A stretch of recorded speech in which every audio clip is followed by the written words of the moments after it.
ஹல்லேலூயா. கர்த்தரும் இரட்சகருமாய் இயேசுவின் நாமத்தினாலே கூடியிருக்கிறவங்களுக்கு அனைவருக்கும் அன்பின் வாழ்த்துக்கள். நித்தியம் டிவி சேனலை பார்த்து கொண்டிருக்கிற அன்பு சகோதரிகளே, சகோதரர்களே, உங்களை கர்த்தர் ஆசீர்வதிப்பாராக. ஹல்லேலூயா. அதே வேளையில் இந்த நித்தியம் டிவி சேனலுக்கு நீங்கள் சப்போர்ட் பண்ணணும். நான் அடிக்கடி ஒவ்வொரு வீடியோவிலையும் நான் சொல்லியிருக்கிறேன். ஒன்று, ஜெபத்தினால் தாங்கணும். நம்ம ஜெபிக்கணும். அவங்க தரிசனத்தை பெற்று பல சபைகளில் பல இடங்களில் நடத்தி கொண்டு வருகிறார்கள். அவர்கள் ஒவ்வொரு இடமும் வாடகைக்கு பிடித்து அதை நடத்தி கொண்டு வருகிறார்கள். இரண்டாவது, அவர்கள் டிவி ஊழியத்தை செய்கிறபடினால அதை ஒரு சில நெட்டில் தான் அவங்க என்ன செய்கிறாங்கன்னா, அவங்க இந்த டிவி சேனல் ஒளிபரப்பாகிறது. இன்னும் எத்தனையோ நெட்வொர்க் இருக்கிறது. அதுக்கெல்லாம் பணத்தால் நம்ம தாங்கும்போது தான் அவங்க என்ன செய்ய முடியும், இந்த ஊழியத்தை என்ன செய்ய முடியும், அவங்க விஸ்தாரப்படுத்த முடியும், விரிவாக்கப்படுத்த முடியும். அப்போ 2 உதவிகளை நாம் அவர்களுக்கு செய்ய வேண்டும். அதாவது உள்ளவன் எவனோ அவனுக்கு கொடுக்கப்படும், கொடுங்கள் அப்பொழுது கொடுக்கப்படும் என்று சொல்லி தேவன் சொல்லியிருக்கிறார். ஆகையால் நம்ம என்ன செய்யணும்னா, நம்ம ஜெபத்தால் நம்ம செய்யணும். என்னால் தாங்க முடியலை அப்படின்று நீங்கள் நினைப்பீங்கன்னா ஜெபம் பண்ணுங்கள். இரண்டாவது, அந்த ஊழியத்தை என்ன செய்யுங்கன்னா, நீங்கள் உங்கள் பொன்னாலையும் பொருளாலையும் உழைப்பாலையும் நீங்கள் தாங்கும்போது இந்த ஊழியங்கள் என்ன செய்யுதுன்னா, இன்னும் அறியப்படாத இடங்களுக்கு, இன்னும் சத்தியம் செல்ல முடியாத கூடாத இடங்களுக்கும் இந்த டிவி வாயிலாக அவர்கள் அதை நம்ம கொடுக்கும்போது இன்னும் அவர்கள் என்ன செய்ய முடியும், மகிழ்ச்சியாக சமாதானமாக ஊழியத்தை செய்ய முடியும். கர்த்தர் உங்களை ஆசீர்வதிப்பாராக. ஆமென். ஆமென். ஹல்லேலூயா. ஆதியாகமம் 34வது அதிகாரம் 14வது வசனத்தை வாசிப்போம். விருத்த சேதனம் இல்லாத புருஷனுக்கு நாங்கள் எங்கள் சகோதரியை கொடுக்கலாகாது, அது எங்களுக்கு நிந்தையாய் இருக்கும். ஹல்லேலூயா. இங்கே பார்க்கும்போது யாக்கோபுடைய குமாரர்கள் தன்னுடைய தங்கச்சியை அவர்கள் தீட்டுப்படுத்தினதுனால அவர்கள் என்ன செய்கிறாங்கன்னா, இவ மிகுந்த அழகுள்ள பெண்ணாக இருந்தபடினால அவங்க என்ன செய்கிறாங்கன்னா, உங்கள் தங்கச்சியை உங்கள் குமாரத்தி எங்களுக்கு கொடும் அப்படின்னு சொல்லி கேட்குறாங்க. ஆனால் கேட்கிறவர்கள் யார் என்று பார்க்கும்போது எமோரருக்கு அது ராஜாவுடைய மகனாக இருக்கிறார். அல்லேலூயா. 11வது வசனம் சொல்கிறது, சீகேமும் அவன் தகப்பனையும் அவன் சகோதரரையும் நோக்கி, அப்போ சீகேம் ராஜாவுடைய அதாவது மகனாக இருக்கிற பெரிய ஒரு செல்வந்தனருடைய மகனாக இருக்கிறார்கள். இவர்களோ பரதேசிகளைப் போல என்ன செய்கிறார்கள், ஆண்டவர் அவர்களை நடத்தி கொண்டு வருகிறார்கள். ஆனாலும் தன்னுடைய சூழ்நிலைகளை பாராமல் தன்னுடைய தேவனாகிய கர்த்தருடைய வாக்குத்தத்தம் பண்ணப்பட்ட கானான் தேசத்தை நாங்கள் பிரவேசிப்போம், அல்லது கானான் தேசத்தை கொடுக்க தேவன் வல்லவராய் இருக்கிறார், அல்லது எங்கள் முற்பிதாக்களுக்கு ஆபிரகாமுக்கும் ஈசாக்கும் என் தகப்பனாகிய யாக்கோபுக்கும் கொடுக்க வல்லவராய் இருக்கிறார் என்று சொல்லி தன்னுடைய ஒரே தங்கச்சியை என்ன செய்யவில்லை, கொடுக்கவில்லை. ஏன்னா கொடுத்தா நான் என்ன நிந்தையாகவும் அவமானமாகவும் என் தேவனுடைய நாமத்திற்கு போய்விடும் என்று சொல்லி அவர்கள் என்ன செய்கிறார்கள்னா, அவர்கள் வஞ்சக மொழியாக பேசுகிறதை நாம் பார்க்கிறோம். அல்லேலூயா. ஆமென். கர்த்தர் நல்லவர். ஹல்லேலூயா. யாக்கோபுக்குள்ள ஒரு வைராக்கியம் என்னவென்று சொல்லி பார்த்தால், அவர்கள் புறஜாதி மார்க்கத்தை சேர்ந்தவர்கள். இவர்கள் தேவனை ஆராதிக்கிற தேவ பிள்ளைகள். இவர்கள் தேவ பிள்ளைகளாக இருக்கிறதுனாலே இவர்கள் அவிசுவாசிகளுக்கும் இயேசுவை அறியாதவர்களுக்கும் விக்கிரக ஆராதனை செய்கிறவர்களுக்கும் பெண் கொடுக்க மாட்டேன் என்று சொல்லி யாக்கோபு எவ்வளோ வைராக்கியமாக இருக்கிறார் பார்த்தீங்களா. ஆனால் இன்றைக்கு இருக்கிற தேவ பிள்ளைகள் எங்கள் சொந்த அக்கா மகள் உறவு போய்விடுமே என்று சொல்லி திருமணம் செய்கிறார்கள். எப்படியாவது சபை கொண்டு வந்து விடலாம், ஞானஸ்தானம் கொடுக்கலாம், அவர்களை கிறிஸ்துக்களை நடத்தலாம் என்று சொல்லி தேவனுக்கு விரோதமான காரியத்தை இவர்கள் செய்கிறார்கள். அடுத்து சொந்த அத்தை மகளை அல்லது மாமா மகனை, அத்தை மகனை திருமணம் செய்கிறார்கள். உறவுக்குள்ளே இந்த பெண்ணை திருமணம் செய்யவில்லை என்றால், இந்த மாப்பிள்ளையை திருமணம் செய்யவில்லை என்றால் அந்த சொத்து சுகங்கள் எல்லாம் வேறு யாருக்கு போய்விடுமா என்று சொல்லி தேவனுடைய வார்த்தைகளை தள்ளிவிட்டு அவர்கள் என்ன செய்கிறார்கள்னா, துணிகரமா இயேசு அறியாத, இயேசு கிறிஸ்துவை சொந்த இரட்சகராக ஏற்றுக்கொள்ளாத ஜனங்களை, ஏற்றுக்கொள்ளாத பெண்ணை மாப்பிள்ளை தைரியமாக எடுக்கிறார்கள். அது தவறு. ரட்சிக்கப்பட்ட ஜனங்களை தான் திருமணம் செய்ய வேண்டும். அல்லேலூயா. கர்த்தர் நல்லவர். அடுத்து வாசிக்கலாம்.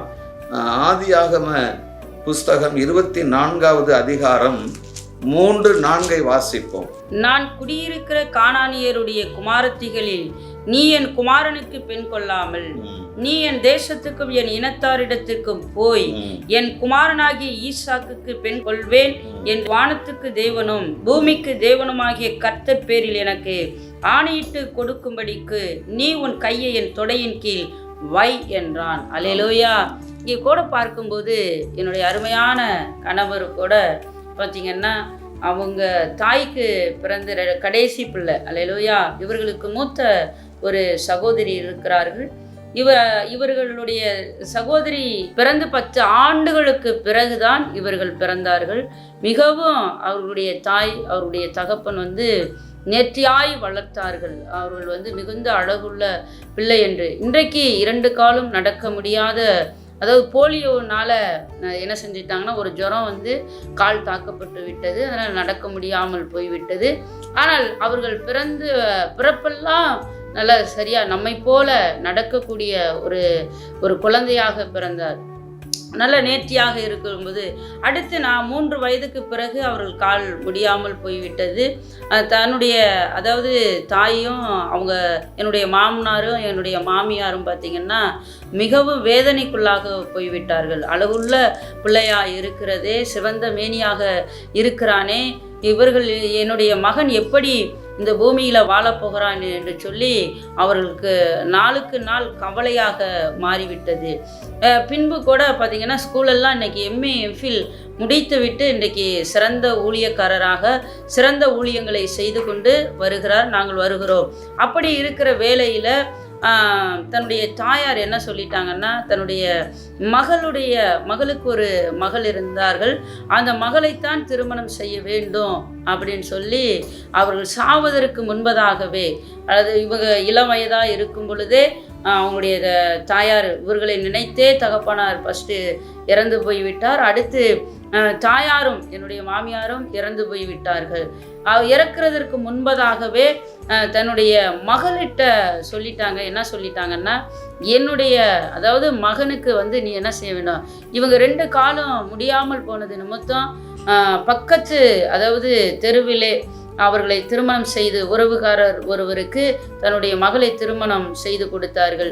அது நிமித்தம் என்ன சொன்னார், நீ என்னுடைய மகனை கவனித்து கொள்ள வேண்டும், உன்னுடைய மகளை கொடுத்து என்னுடைய குடும்பம் நிலைநிற்க வேண்டும் என்று சொல்லி சத்தியம் வாங்குவது போல வாங்கினார்கள். நாளை அடைவில் இவர்கள் வளர்ந்தார்கள். இவர்கள் கல்லூரி படிக்கிற வேளையில் ரட்சிக்கப்பட்டுட்டாங்க. ரட்சிக்கப்பட்டதுனால என்ன ஆச்சுன்னா, இப்போ தான் இங்கே இவங்களுக்கு ஒரு என்ன செய்த வசனங்கள் எல்லாம் வாசித்த பிறகு செய்தியெல்லாம் கேட்ட பிறகு நம்ம அவிசுவாசியான ஒரு பிள்ளையை திருமணம் செய்யக்கூடாது, நம்ம விசுவாசியான பிள்ளையை தான், நம்ம இயேசுவை விசுவாசிக்கிற பிள்ளையை தான் திருமணம் செய்ய வேண்டும் என்று போதனைகளும் அவர்கள் காதில் விழுகிறது.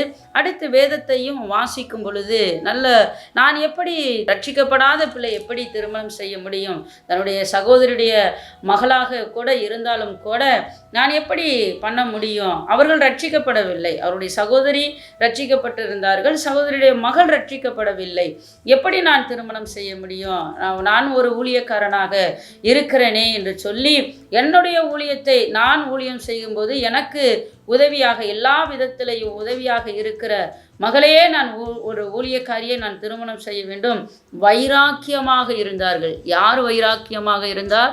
2 காலும் நடக்க முடியாத தாய் தகப்பன் இல்லாத உதவி அற்றார் இருக்கிறது போல இருந்த ஒரு சிறந்த என்னுடைய கணவர் தான் தன்னுடைய அதாவது அந்த திருமண காரியத்தில் அவங்க விழித்திருந்து ஜெபம் பண்ணணும்னு சொல்லுவது போல அவங்க விழித்திருந்தாங்க.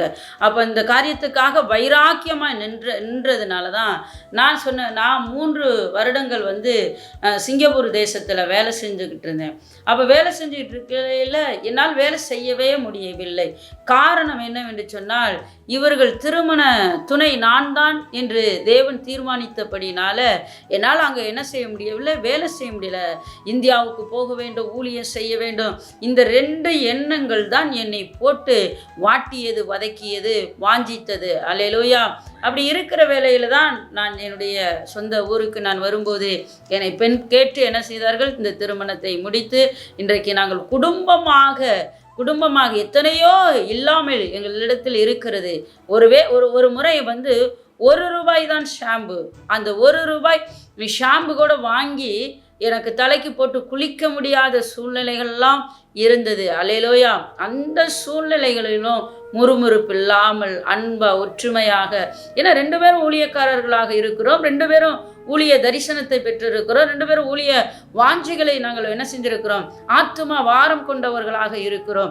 எப்படி நாங்கள் காசு இல்லை, பணம் இல்லை, அதனால் உன்னால தான் என்னால் தான் எப்படி நம்ம சண்டையிட்டு கொள்ள முடியாது, அது கூடவும் கூடாது என்று சொல்லி 2 பேரும் ஒருமனப்பட்டவர்களாக தேவனுக்காக வைராக்கியமாய் நின்று, பவுல் சொல்வது போல பஞ்சமோ பசியோ பட்டினியோ வேதனையோ துன்பமோ துயரமோ எதுவும் தேவனுடைய அன்பை விட்டு பிரிக்காது என்று நாங்கள் நிச்சயித்திருக்கிறோம். அதனால் இந்த ஓட்டத்தில் என்ன செய்கிறோம், ஓடுகிறோம். அதே போல் இங்கே யாக்கோபுடைய சகோதரர்களும் என்ன செய்கிறாங்கன்னா, நான் இயேசுவை அறியாத தெய்வத்தை அறிய, உங்கள் தெய்வம் வேற, என் தெய்வம் வேற அப்படின்னு சொல்லி வைராக்கியமாக நின்று என்ன செய்கிறாங்கன்னா, அங்கே கட்டி திருமணம் செய்து கொடுக்க கூடாதபடி தேவனுக்காக வைராக்கியமாக இருக்கிறார்கள்.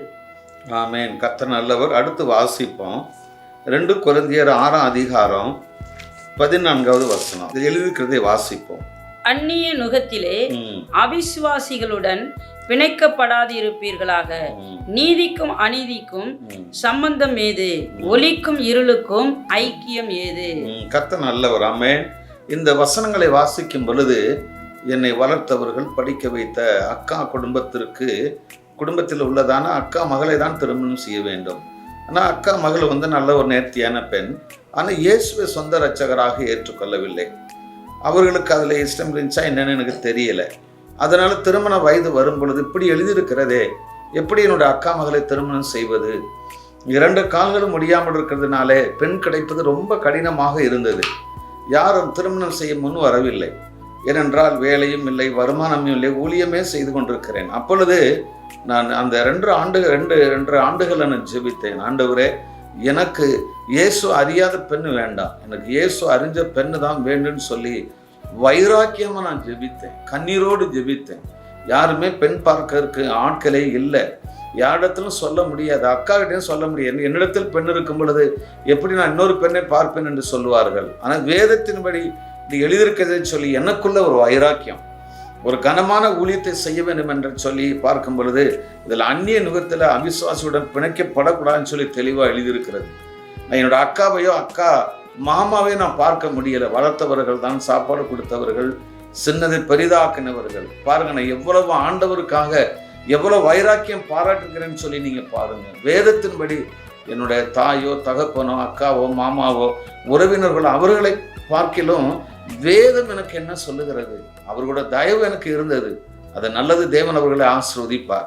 ஆனால் வேதத்தில் சொல்லப்பட்ட காரியம் என்ன இருக்கிறது, அதன்படி கீழ்ப்படிந்ததுனால தான் நல்ல ஒரு அருமையான ஊழியக்காரி நம்முடைய ஹேனா பர்னபாஸை தேவன் எனக்கு மனைவியாக கொடுத்திருக்கிறார். நல்ல தாயாகவும் நல்ல தேவனுடைய ஊழியத்தை செய்கிறதான எதையும் எதிர்பார்க்காமல் ஒரு நாள் பல் விளக்குவதற்கு எங்களுக்கு பேஸ்டே இல்லை. யாரிடத்தில் கேட்பது? நாங்கள் போய் இந்த காட்டு பகுதியில் இருக்கிறதான சில குச்சிகளை எடுத்துகிட்டு பல்லு விளக்கணும். ஒரு 2-3 நாள் அது வாங்குவதற்கு ₹10 பணம் இல்லை. ஹல்லேலூயா. கர்த்தர் நல்லவர். அந்த மாதிரி நாங்கள் வைராக்கியம் பாராட்டி இன்றைக்கு இருக்கிறதுனால தேவன் நிச்சயமாக உயர்த்துவார் என்று சொல்லி நான் நம்புகிறேன். கர்த்தர் நல்லவர். அடுத்து வாசிக்கலாம். தசம பாகம் காணிக்கை குறித்து நம்ம வாசிக்க போகிறோம். மல்கியா புஸ்தகம் 3ஆம் அதிகாரம் 8வது வசனம். மல்கியா 3:8. மனுஷன் தேவனை வஞ்சிக்கலாமா? நீங்களோ என்னை வஞ்சிக்கிறீர்கள். எதிலே உம்மை வஞ்சித்தோம் என்கிறீர்கள், தசம பாகத்திலும் காணிக்கைகளில் தானே. அல்லேலூயா. கர்த்தராகிய இயேசுவின் நாமத்தினாலே இந்த வார்த்தைகளை நீங்கள் கேட்டுக்கொண்டிருக்கிறீர்கள். எங்களை விட பாடுகளும் எங்களை விட கஷ்டங்களும் அனுபவித்த எத்தனை ஊழியக்காரர்கள் இருந்தார்கள். அல்லேலூயா. அவர்களை காட்டிலும் நாங்கள் பாடுகளையும் சகிக்கவில்லை. ஆனாலும் எங்களுடைய நிலைமைகளிலும் எங்களுடைய சூழ்நிலைகளிலும் இந்த இருக்கிற பலத்தோட நாங்கள் ஆண்டவருக்கு சாட்சியாக ஊழியங்களை செய்து கொண்டு வருகிறோம். எங்களுடைய சாட்சி உங்களுக்கு பிரயோஜனமாக இருக்கும் என்று சொல்லி நாங்கள் விசுவாசிக்கிறோம். கர்த்தர் ஆசீர்வதிப்பாராக. இங்கே வாசிக்கும்போது மனுஷன் தேவனை வஞ்சிக்கலாமா? ஆம், இன்னைக்கு தேவனை வஞ்சிக்கிற இன்னைக்கு கிறிஸ்தவ கூட்டங்கள் எத்தனை இருக்கிறது. ஆனால் வேதத்திலே பார்க்கும்போது பொருத்தனை பண்ணினால் அன்னாள் பிள்ளையை, இந்த உலகத்தில் 4 கார் இருக்கு, ஒரு காரை தர்றேன், 4 வீடு இருக்கு, ஒரு வீடை தர்றேன், எனக்கு 1 லட்ச ரூபா சம்பளம் கொடுத்தா 10,000 நான் தர்றேன், அல்லது முதல் மாதத்து சம்பளத்தை தர்றேன், இதெல்லாம் செய்வார்கள், செய்ய முடியும். ஆனால் இதையும் செய்யக்கூடாமல் இருக்கிறவர்கள் வஞ்சிக்கிற கூட்டம் இது ஒரு கூட்டம் இருக்கிறது. சரி வாங்க, அப்போ தேவனை வஞ்சிக்கலாமா? வேதத்தில் நம்ம பார்க்கும்போது அன்னாள் என்ற பெண்ணை, எல்கானாவுடைய மனைவி அன்னாளுக்கு பிள்ளை இல்லாதிருந்தது. ஆனால் எல்கானாவுக்கு பெனினாளுக்கும் பிள்ளை இருந்தது. அப்போ அன்னாளுக்கு இல்லாததுனால மிகவும் வேதனை, மன வருத்தம், அழுகை இருந்தது. ஆனால் எல்கானா பிள்ளை இல்லாவிட்டாலும், அதாவது அன்னாளுக்கு இல்லாவிட்டாலும் அவரை அதிகமாய் நேசிக்கக்கூடிய ஒரு மகனாக, அதாவது ஒரு கணவனாக இருந்தார் எல்கானா. ஆனாலும் அந்த திருப்தி அவர்களுக்கு போதவில்லை, பத்தவில்லை. ஏன்னா அன்னாருடைய கற்பத்தை கர்த்தர் அடைத்திருந்தார் என்று வேதம் சொல்லுகிறது. இவர்கள் ஒரு முறை அந்த வழிகளை செலுத்தும் போது இவ போய் இனிமை இப்படியே விட்டா இன்னும் என்னை போட்டு சின்ன பின்னமாக ஆக்கிடுவா, இன்றைக்கு நான் ஒரு முடிவெடுக்க வேண்டும் என்று சொல்லி அவர் ஒரு குடிகாரனை போல எப்படி ஜெபிப்பார், அப்படி அவள் அழுது அவள் இருதயத்தில் உள்ளதெல்லாம் ஊற்றினாள் என்று சொல்லி நம்ம பார்க்கிறோம். ஏன்னா ஏலி அப்படிதான் சொல்ற, போதும் எம்மட்டுமா நீ குடிச்சிட்டு இருப்ப, எழுந்திருச்சு போ அப்படின்னு சொல்லி சொல்றாங்க. அப்ப அந்த மாதிரி வேதனை உள்ள பெண் அவ சொல்றாங்க, எனக்கு ஒரு ஆண் பிள்ளையை கொடுத்தால் அது நான் உமக்கு உம்முடைய சமூகத்துல கொடுப்பேன் என்று சொன்னாங்க. அப்படியே அந்த பிள்ளை அந்த பால் மறந்த அன்றைய தினமே தேவனுடைய ஆலயத்தில் கொண்டு வந்து கொடுத்தார். அதே போல நம்முடைய தகப்பனாகிய ஆபிரகாம் இடத்தில் கேட்டார், உன் புத்திரனும் உன் ஏகசுதனும் என்ன செய்ய எனக்கு பலியிடு, வா நான் காண்பிக்கும் தேசத்துக்கு நீ போ, மோரியா மலையில பலியிடு அப்படின்னு சொல்லும்போது எத்தனை அதிகமாக ஆயத்தப்படுத்தி அவர் போகிறார் என்பதை அந்த பொருத்தனைகளை பாருங்கள், அந்த காணிக்கையை பாருங்கள். இன்றைக்கு பார்த்தீங்கன்னா சில பேர் வேலை இல்லாமல் இருப்பார்கள். எனக்கு 1 லட்ச ரூபா சம்பளம் கொடுத்தா நான் தருவேன்னு சொல்லுவார். ஆண்டவரும் சோதிக்கிறது போல் 50,000க்கு சம்பளத்தை கொடுப்பாங்க. இந்த கொடுத்தவங்க என்ன செய்வாங்கன்னா 50,000 கொடுத்துருக்கிறாரு, நான் 1 லட்ச ரூபா சம்பளம் கேட்டேனே, 50,000 சம்பளத்துக்கு தானே கொடுத்துருக்கிறாரு, அதனால் தசமபாகம் கொடுக்க வேண்டாம், அல்லது என்னது பாதிக்கு பாதி கொடுக்க வேண்டாம், நீ பாதி 1 லட்ச ரூபா சம்பளம் கொடுத்தா 50,000 உனக்கு தருவேன் அப்படின்னு சொன்ன பொருத்தனை. 50,000 கொடுத்தா 25,000 தேவனுக்குரியது. தேவனை இன்னைக்கு வஞ்சித்து கொண்டிருக்கிறார்கள். இன்றைக்கு திருடர்களாக இருக்கிறார்கள், பொருளாசைக்காரர்களாக இருக்கிறார்கள். அல்லேலூயா. இங்கே பார்க்கும்போது தேவனை வஞ்சிக்கலாமா? ஆனால் நீங்களோ என்னை வஞ்சிக்கிறீர்கள். எதினால வஞ்சித்தோம் கேட்கிறார்கள். நாங்கள் எதினால வஞ்சித்தோம் அப்படின்னு கேட்கும்போது அவர் சொல்லுகிறார், தசம பாகத்திலும் காணிக்கைகளின் தானே. இன்றைக்கு ஊழியர்கள் முழு நேர ஊழியர்களாக இருக்கிறார்கள். அதாவது நான் குறிப்பாய் சொல்லப்போனால் சபை நடத்துகிற ஊழியர்களை பற்றி நான் சொல்லுகிறேன். சபை ஊழியத்தை நடத்துகிற முழு நேர ஊழியமாக குடும்பமாக ஊழியம் செய்வார்கள். நீங்கள் கொடுத்தால்தான் உங்கள் தசம பாகத்தை உங்களுக்காக இரவும் பகலும் தேவ சமூகத்தில் ஜெபிக்கிறார்கள். உங்களுக்காக இரவும் பகலும் தேவனுடைய சமூகத்தில் புலம்பி அழுது போராடி உங்களுடைய பிள்ளைகளுடைய படிப்புக்கு, சுகத்திற்கு, திருமணத்திற்கு, உங்களுக்கு நல்ல வீடு கிடைப்பதற்கு, வேலை கிடைப்பதற்கு, எல்லாவற்றுக்காகவும் ஊழியக்காரர் திறப்பில் நின்று ஜெபிக்கிறார்கள். அப்படி அவங்களுடைய வேலையே ஜெபம் பண்ணுகிற, ஊழியம் செய்கிற, ஆத்ம ஆதாயம் செய்கிற, தேவனை மகிமைப்படுத்துகிற ஊழியத்தை செய்கிறபடினாலே அவர்கள் போய் ஒரு பிரத்யேகமாக 24 மணி நேரத்தில் அவங்க போய் ஒரு வேலையை செஞ்சு அல்லது போய் என்ன செய்ய சம்பாதிக்கிறதுக்கு வழி இல்லை. காரணம், அவர்கள் 24 ஹவர்ஸும் தேவனுடைய சமூகத்தில் திறப்பில் நின்று நிற்கிறபடினால அவருடைய குடும்பம் அல்லது தேவ சபை எப்படி போஷிக்கப்பட முடியும் அல்லது எப்படி நடத்த முடியும்னா உங்களுடைய தசம பாகத்திலும் உங்களுடைய காணிக்கையில் தானே. அல்லேலூயா. நீங்கள் கொடுக்கும் பொழுதுதான் அவர்கள் என்ன சிரமமாக தானம் சாப்பிட்டு புசித்து குடித்து மகிழ்ந்து ஊழியத்தை என்ன செய்ய ஸ்திரப்பட செய்ய முடியும், பிறருக்கும் கொடுத்து உதவி செய்ய முடியும். இப்போ நீங்கள் இந்த வார்த்தையை கேட்ட பிறகு இனி என்ன செய்யக்கூடாது, தேவனை வஞ்சிக்காதபடி உங்களை நீங்களே வஞ்சித்து கொள்ளாதபடிக்கு எச்சரிக்கையாக இருக்க வேண்டும். ஆமேன். ஆமேன். கர்த்தர் நல்லவர். இன்னும் சில காரியங்களை பார்ப்போமானால், தேவன் நம்மிடத்தில் வாங்கி அவர் பிழைப்பு நடத்தவா அல்லது அவர் பேங்கில் போட்டு வைப்பதற்கா பண்டகச்சாலையில் சேர்த்து வைப்பதற்காக அல்ல. நாம் கொடுக்கும் பொழுது நம்மை அவர் விருத்தியாக்கும்படி மல்டிப்ளை பண்ணும்படி தான் நம்மள்கிட்ட தேவன் கேட்கிறார். அந்த 10ல் 1 கர்த்தருடைய கரத்தில் கொடுக்கும்போது அவர் வாங்கி கொடுத்த என்னுடைய மகனை இன்னும் 100 மடங்கு பிள்ளைகளை உயர்த்த வேண்டும் என்று சொல்லி தான் அவர் எதிர்பார்க்கிறார். நீங்கள் கொடுங்கள், தேவன் கட்டாயம் உங்களை ஆசீர்வதிப்பார். கொடுக்காமல் இருக்கிறதுனால சில வீண் செலவுகள் நமக்கு வந்துடும். ஆஸ்பத்திரி செலவு வந்துடும், கார் டயர் வெடிக்கும், கார் ரிப்பேர் ஆகும், வீட்டில் ஏதாச்சும் ஒரு டேமேஜ் ஆகும், இந்த மாதிரி திடீர்னு ஒரு விபத்து உண்டாகும், நிறைய பண செலவுகள் அதிகமாகும். நம்ம தசமபாலை காணிக்கையிலையும் கொடுத்துட்டோம்னா எந்த பாதிப்பும் நமக்கு வராது. அவர் தீங்கு செய்கிற தேவன் அல்ல, கர்த்தர் நல்ல. அப்போ நம்ம கட்டாயம் என்ன செய்யணும், தசம பாகங்களையும் காணிக்கைகளையும் தேவ சமூகத்தில் சம்பளம் வாங்கின உடனே முதல் பணமாக எடுத்து கர்த்தரை கனப்படுத்த வேண்டும். அப்பொழுது தேவன் உங்களை கனப்படுத்துவார். அல்லேலூயா. அல்லேலூயா. ஏன் இது வீணான செலவுகள் வருதுன்னா, நீங்கள் மனம் திரும்பி பரலோக ராஜ்யத்தில் நீங்கள் செல்ல வேண்டும். அல்லேலூயா. நம்முடைய குறிக்கோள் என்ன, ஆண்டவர் மகிமைப்படுத்தணும், ஆத்ம ஆதாயம் செய்யணும், பரிசுத்தமாக வாழணும். அதே வேளையில் பரலோக ராஜ்யத்துக்கு நம்ம போகணும். பரலோக ராஜ்யத்தில் இழந்துட்டு இருப்போமானால் இந்த பூமியில் என்ன செய்ய முடியாது, நம்மளால் வாழ முடியவே முடியாது. அதே நேரத்தில் ஆண்டவர் சொல்கிறாரு அந்த 9வது வசனத்தில், நீங்கள் எல்லாரும் சபிக்கப்பட்டவர்கள் அப்படின்னு சொல்லி சொல்கிறாரு. அப்போ சபிக்கப்பட்ட பிள்ளைகளாக தசமபாகத்தையும் காணிக்கையும் கொடுக்காம எப்படி சுகபோகமாக வாழ முடியும்? வேதத்தை நன்கு அதாவது வாசிக்க வேண்டும், ஆண்டவர் சொல்லுகிற வார்த்தைகளை கேட்க வேண்டும், கீழ்ப்படிய வேண்டும். நீங்கள் அப்படியே இந்த முழு பைபிளையும் எடுத்து உங்கள் தலைமையில் வச்சு நீங்கள் சுமங்கன்னு சொல்லலை. கொஞ்சம் கொஞ்சமாக உங்கள் வாழ்க்கையில் தேவனுடைய வார்த்தையை கேட்டு இன்றைக்கு ஒரு வசனம், நாளைக்கு ஒரு வசனம், இன்றைக்கு ஒரு காரியம், நாளைக்கு ஒரு காரியம், இன்றைக்கு ஒரு சம்பவம், நாளைக்கு ஒரு சம்பவம், இப்படி நீங்கள் மனம் திரும்பினீங்கன்னா உங்களை ஆண்டவர் ஆசீர்வதிப்பார். அதே வேளையில் கூட நான் இளம் வயதிலே ரட்சிக்கப்பட்டேன். ஆனால் ஆண்டவர் இயேசப்பாவுடைய கிருபையின்படி நான் ஒரு 7 ஆண்டுகள் நான் வேலை செய்தேன். அதற்கு பிறகு நான் முழு நேர ஊழியக்காரியாக இன்றைக்கு ஆண்டவருடைய ஊழியத்தை நான் செய்து கொண்டு வருகிறேன். இப்படி நான் அப்படி அதாவது ரட்சிக்கப்பட்டுட்டேன், ஞானஸ்தானம் பெறலை. ஏன்னா நான் சின்ன பிள்ளையிலே ரட்சிக்கப்பட்டுட்டேன். அப்போ ரட்சிக்கப்பட்டதுனால ஒரு குறிப்பிட்ட வயசு வரட்டும், அதுக்கு பிறகு நம்ம இங்கே என்ன செய்வோம், ஞானஸ்தானம் எடுத்துக்கொள்ளலாம் அப்படின்னு சொல்லி நான் ஆவலாக இருந்தேன். அப்படி நான் ஞானஸ்தானம் எடுப்பதற்கு முன்பதாக கூட என்ன செஞ்சேன்னா, என்னுடைய தசம பாகத்தை நான் சென்ற சபைக்கு நான் கொடுத்தேன். அதில் மிகப்பெரிய ஒரு சம்பவம் என்னென்னா, நான் வேலை செய்ய சிங்கப்பூர் தேசத்துக்கு கடந்திருந்தேன்.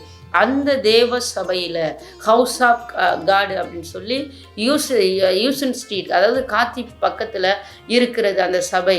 அல்லேலூயா. அந்த சபைக்கு நான் என்ன செஞ்சேன்னா, என்னுடைய தசம பாகத்தை கொடுத்தேன். அப்போ அந்த சபையை நடத்தின தாயார், அல்லேலூயா, எலிசபெத் மராயல் என்று சொல்லி அந்த தாயார் என்ன செஞ்சாங்கன்னா, ஆச்சரியத்தோடு பார்த்தாங்க. என்னங்கம்மா அப்படி நீங்கள் தசமபாகம் கொடுக்கிறீர்களே என்று சொல்லி. அல்லேலூயா. ஏன்னா நான் அதாவது இளம் வாலிப பிள்ளையாக இருக்கிறேன். 2வது பார்த்தீங்கன்னா, நான் ஞானஸ்தானமே எடுக்கவில்லை. நான் கொடுக்காம நான் டிமாண்ட் பண்ணி என்கிட்ட கேட்குறதோ அல்லது நான் டிமாண்ட் பண்ணி நான் கொடுக்கணும வேண்டிய அவசியம் இல்லை. ஆனால் என் தேவனுடைய அன்பு என்னில் எப்படி இருந்தது, ஏவினபடினாலே, தேவனுடைய அன்பு என்னில் ஊற்றப்பட்டபடினால, தேவன் என்னுடைய சகோதரிகளையெல்லாம் காட்டிலும், எனக்கு 4 சகோதரிகள் உண்டு, ஒரு சகோதரன் உண்டு, அவர்களெல்லாம் காட்டிலும் தேவன் கடைசி பிள்ளையாகிய என்னை தேவன் ரட்சித்தாரே, என்னை ஆண்டவர் ஊழியக்காரியாக வைத்திருக்கிறாரே என்று சொல்லி நான் என்ன செய்தேன்னா, அந்த நாட்களிலே தசம பாகத்தை ஞானஸ்தானம் எடுக்காத அந்த நாட்களிலே நான் தசம பாகத்தை கொடுத்ததுனால இன்னைக்கு என்னை ஆண்டவர் ஊழியக்காரியாக என்னை வைத்திருக்கிறார். அல்லேலூயா. ஆண்டவர் ஆசீர்வதிப்பார். அடுத்து வாசிக்கலாம். ஏசாயா 58:7. பசி உள்ளவனுக்கு உன் ஆகாரத்தை பகிர்ந்து கொடுக்கிறதும், துரத்துண்ட சிறுமையானவர்களை வீட்டிலே சேர்த்து கொள்ளுகிறதும், வஸ்திரம் இல்லாதவனை கண்டால் அவனுக்கு வஸ்திரம் கொடுக்கிறதும், உன் மாம்சமானவனுக்கு உன்னை ஒலிக்காமல் இருக்கிறதும் அல்லவோ எனக்கு உகந்த உபவாசம். ஆமென். கர்த்தர் நல்லவர். அல்லேலூயா. இதுல வாசிக்கும் பொழுது பசி உள்ளவனுக்கு ஆகாரத்தையும் பகிர்ந்து கொடுக்கணும். துரத்துண்ட தேவனுடைய பிள்ளைகளை, சிறுமையானவர்களை, தேவ சமூகத்துக்கு வருகிறவர்களை வீட்டிலே சேர்த்து கொள்ள வேண்டும். அப்ப அதுதான் எனக்கு உகந்த உபவாசம் என்று சொல்லி, வஸ்திரம் இல்லாதவனை கண்டால் வஸ்திரத்தை கொடுக்கணும். அப்படி செய்யதான் எனக்கு உகந்த உபவாசங்கிறார். நம்ம 40 நாள் உபவாசம் இருக்கலாம், நல்லது தான். 21 days நம்ம உபவாசம் இருக்கலாம், நல்லது தான். 7 நாட்கள் இருக்கலாம், வாரந்தோறும் இருக்கலாம், ஒரு 3 நாட்கள் இருக்கலாம். அப்படியெல்லாம் இருக்கிறது நல்லது வேதத்தின்படி. நான் செய்ய வேண்டிய கடமைகளை கட்டாய வேதத்தில் எழுதப்பட்ட ஒவ்வொரு காரியத்தை நம்ம நிறைவேற்றும் பொழுது அப்போ பசி உள்ளவனுக்கு ஆகாரத்தையும், சிறுமியானவனை வீட்டில் சேர்த்து கொள்ளுகிறதும், வஸ்திரம் இல்லாதவனை கண்டால் அவனுக்கு வஸ்திரம் கொடுக்கிறதும், உன்னை மாம்சமானவனுக்கு உன்னை ஒலிக்காமலும் இருக்கிறது அல்லவோ எனக்கு உகந்த உபவாசம் என்று சொல்லி எழுதியிருக்கிறது. தேவ பிள்ளைகளே, கட்டாயம் இந்த உபவாசத்தோடு கூட இதையும் நிறைவேற்றுங்கள்.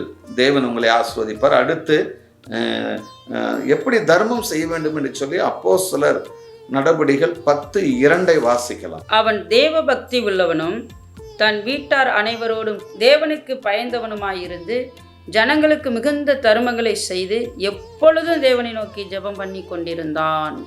கொர்நேலியு. அல்லேலூயா. இந்த கொர்நேலியுவை பார்க்கும்போது அந்த மேல உள்ள வசனம், இத்தாலியா பட்டணத்தில் இப்போ இருக்கிறதான 100க்கு அதிபதி, ஒரு நல்ல ஒரு பொறுப்புள்ள கடமைகளில் இருக்கக்கூடிய அந்த நபர் என்ன செய்கிறார்னா, எப்பொழுதும் ஜெபம் பண்ணுகிறார். அல்லேலூயா. தான தர்மங்களை செய்கிறார். அல்லேலூயா.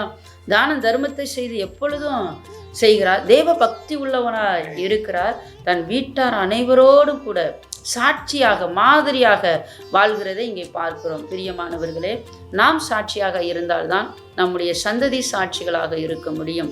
நாம் ஆசீர்வாதமாக இருந்தால்தான் நம்முடைய சந்ததி ஆசீர்வாதமாக இருக்க முடியும். இன்றைக்கு பார்த்தீங்கன்னா குடும்பம்னா குடும்பமே இல்லை. ஆனால் குடும்பத்தை அமைத்து கொடுத்தவர் நம்முடைய தேவனாகிய கர்த்தர். குடும்பத்தை கலைக்க வேண்டும் என்று பிசாசு விரும்பி கொண்டிருக்கிறான். ஆகையால் தேவனுடைய பிள்ளைகளே, நாம் சாட்சியாக வாழ்ந்து சாட்சியாக தேவன் நமக்கு கொடுத்த ஒவ்வொரு திட்டங்களையும் நிறைவேற்றும் போது ஆண்டவர் நம்மை ஆசீர்வதிப்பாராக. ஆமென். ஒரு வசனத்தை வாசிப்போம். அப்போஸ்தலர் நடபடிகள் 9:39 வசனத்தை வாசிக்கலாம். அப்போஸ்தலர் நடபடிகள் 9:39 வசனம். பேதுரு எழுந்து அவர்களுடனே கூட போனான். அவன் போய் சேர்ந்த பொழுது அவர்கள் அவனை மேல் வீட்டுக்கு அழைத்து கொண்டு போனார்கள். அப்பொழுது விதவைகள் அழுது தொற்கால் தங்களுடனே கூட இருக்கையில் செய்திருந்த அங்கிகளையும் வஸ்திரங்களையும் காண்பித்து அவனை சூழ்ந்து நின்றார்கள். அல்லேலூயா. தொற்கால்ங்கிற அம்மாவை நம்ம பார்க்குறோம். அவங்க தானங்களையும் தர்மங்களையும் அவங்க நல்ல வஸ்திரங்களை செஞ்சு என்ன செய்கிறாங்க, அங்கே இருக்கிற ஏழைகளுக்கு, விசுவாச பிள்ளைகளுக்கு அவங்க கொடுத்ததுனால அவங்க ஒரு நாள் இறந்து போயிட்டாங்க. அப்போ இறந்து போன உடனே சரி இறந்து போயிட்டாங்க, துக்கத்தை என்ன செய்வாங்க, எல்லாருக்கும் அறிவிங்க, நம்ம அவங்கள அடக்க ஆராதனை செய்வதற்கு எல்லாம் ஆயத்தமாகுங்க. அப்படி இல்லை பிரியமானவர்களே. அவங்க மிகுந்த தர்மங்களை தானங்களை அவங்க செஞ்சபடினால தேவனாகிய கர்த்தர் என்ன அவங்க சீடர்களுடைய எண்ணத்தில் என்ன செய்கிறாங்க, அடக்கம் பண்ணப்படுவதற்கு ஏதில்லை, பேதுரு இங்கே வந்திருக்கிறார், பக்கத்து ஊருக்கு தான் வந்திருக்கிறாரு, அதை கேள்விப்படுறாங்க. அவர்கிட்ட போய் ஆட்களை அனுப்பி அழைக்கிறாங்க. இவரும் வருகிறார். அப்படி ஜெபிக்கும்போது உயிருள்ளவளாக மீண்டும், ஒருவேளை நீங்கள் விழுந்தவங்க ஏன் விழுந்து போய் இருக்கிறீங்க, ஏன் உங்களுடைய குடும்பம் மீள முடியலை, அல்லது ஏன் உங்களுடைய ஊழியம் இன்னும் ஸ்தாபிக்கப்படாமல் இருக்கிறது, அல்லது ஆண்டவருக்காக தரிசனத்தை பெற்றிருக்கிறீங்க. சில பேர் ஊழிய அழைப்பை பெற்றிருக்கிறீங்க. ஏன் நீங்கள் இன்னும் புறப்படாமல் இருக்கிறீங்க? சில பேர் ஆண்டவர் சரியான பெண்ணை காண்பித்து ஏன் போய் நிச்சயம் பண்ணாமல் இருக்கிறீங்க? அல்லது சில பேர் பிரிஞ்சு நீங்கள் இருக்கிறீங்கல்ல, ஆண்டவர் பேசியும் நீங்கள் ஏன் போய் நல்மனம் பொருந்தாமல் இருக்கிறீங்க? நான் சொல்கிறேன், ஆண்டவருடைய நாமத்தினாலே கர்த்தராகிய இயேசு உங்களிடத்தில் பேசி கொண்டு இருக்கிறார். பிரிந்து போயிருக்கிறீங்கல்ல பிரியமானவர்களை, இயேசு அறியாதவங்க செய்கிறாங்க, அதை நம்ம பற்றி பேச வேண்டியதில்லை. ஆனால் தேவனுடைய பிள்ளையாகிய நாம மாதிரியாக இருக்க வேண்டும். இப்போ சண்டை இல்லாத குடும்பம் ஒன்றும் இல்லை, ஆனால் நீங்கள் நல்மனம் பொருந்த வேண்டும். அதே வேளையில் ஒருத்தருக்கு ஒருத்தர் விட்டு கொடுக்க வேண்டும். சரி, மனைவி கோச்சிக்கிட்டு போயிட்டாங்க அல்லது கணவர் கோச்சிட்டு போயிட்டாங்க, நீங்கள் என்ன செய்ய வேண்டும்னா அவங்க மேலே நீங்கள் நல்மனம் பொருந்துங்க. போய் பேசுங்க. பேசி என் மனைவின்னு போய் உரிமையாக நீங்கள் கேளுங்க. என் கணவர்னு நீங்கள் போய் சொல்லுங்க. ஏன் நான் போய் வாழணும்னு நீங்கள் சொல்லுங்க. அதுக்குன்னு சண்டை போட்டுக்கிட்டு நீங்கள் மறு சண்டையை எழுப்பாதீங்க. அல்லது போய் எப்படியாவது சேர்ந்து அங்கே உள்ளதை எடுத்துக்கிட்டு வரணும், பறிச்சுக்கிட்டு வரணும், அவங்க அவமானப்படுத்தணும், அல்லது அவங்கள ஏதாச்சும் பழி வாங்கணும், பழிக்கு பழி வாங்கணும். அப்படி போனீங்கன்னா சேரவே முடியாது. அப்படிப்பட்ட சிந்தை உங்களை விட்டு வெளியேறுவதாக. ஆனால் அதே நேரத்தில் தேவனுடைய நாமத்தினால நீங்கள் என்ன செய்யணும்னா அவங்களோட நீங்கள் போய் நல்மனம் பொருந்துங்க. நம்ம இந்த 2 நிகழ்ச்சிகளின் வாயிலாக தேவன் நம்மளோடு பேசியிருக்கிறார். எங்களுடைய சில சாட்சிகளையும் நாங்கள் கடந்து வந்த காரியங்களையும் உங்களிடத்தில் பகிர்ந்து கொண்டிருக்கிறோம். நானும் என் வீட்டாருமோ என்றார் கர்த்தரையே சேவிப்போம், நீங்களும் சேவிக்க வேண்டும்படியாக உங்களிடத்தில் அன்பாய் நாங்கள் கேட்டுக்கொள்கிறோம். கர்த்தர் உங்களை ஆசீர்வதிப்பாராக. தேவன் உங்களை ஆசீர்வதிப்பாராக.